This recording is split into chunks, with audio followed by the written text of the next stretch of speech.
सामान्य केतेटा टंका पई रक्त संपर्क रे फाट सृष्टि होछि। निशाशक्त बाप जन्म कला पुओ को पेट्रोल पकाई निया लगाई देछि। पुओ को बंचाइबाकु जाई बहु मध्य नियारे पोड़ी जाई मृत्युवरण करिथिबा बेले पुओर अवस्था एबे संकटापन्न रहिछि। एही भली घटना बारंग थाना अधीनस्थ गोडीसाही बारसिंगा ग्राम रे शनिवार राति रे घटिछि। निया लगाई लुचिथिबा निर्दय निशाशक्त बापा को पुलिस गिरफ्त करिछि। पुलिस रविवार सकाळु साइंटिफिक टीम सह घटनास्थल को जाई तदंत आरंभ करिछि।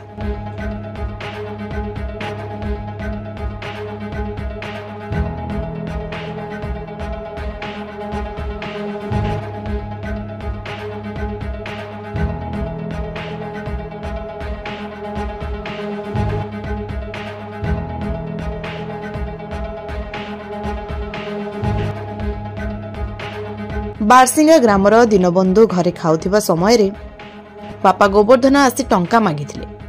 निशा खाइबा न छाडिले आउ टंका देबाकू पुओ मना करि देइथिले। एहाकु नै उभयଙ୍କ ମଧ୍ୟରେ बचसा होइथिला।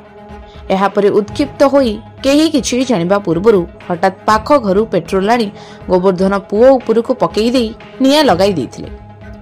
पुओ को बंचाइबाकू जाई स्त्री सस्मिता पुओ सहित घर भितरे जळिथिले।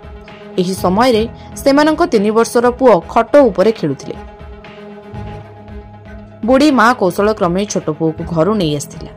बुढ़ी मां और छोट पुओर चित्कार सुनी पड़ोशी माने उभय पुओ बहु घर भितरे जळुथिबा बेले पानी ढाली निया रिभाइबा सहित उद्धार करी घरोई डाक्तरखाना को नहीं जाइथिले। चिकित्साधीन अवस्था आज बहु सस्मितांकर मृत्यु घटिछि।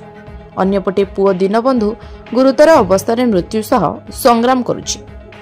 पुलिस घर छात उपरे लुचिथिबा बेले गोवर्धन को गिरफ्त करिछि। गोवर्धनर शरीर रे केतेक स्थान रे निया लागिथिबारु तांको पुलिस हेफाजत रे रखी चिकित्सा चलाइछि। रविवार सकाळे साइंटिफिक टीम सह पुलिस घटनास्थल को जाई तदंत करी फेरिछि। पारिवारिक कलहर करुण परिणति जोगु 3 वर्षर कुनी पुआ आगे बापा मां जळि जाइथिबार दृश्य देखि सारिबा परे छोट पुओटी स्तब्ध होई पड़िछि।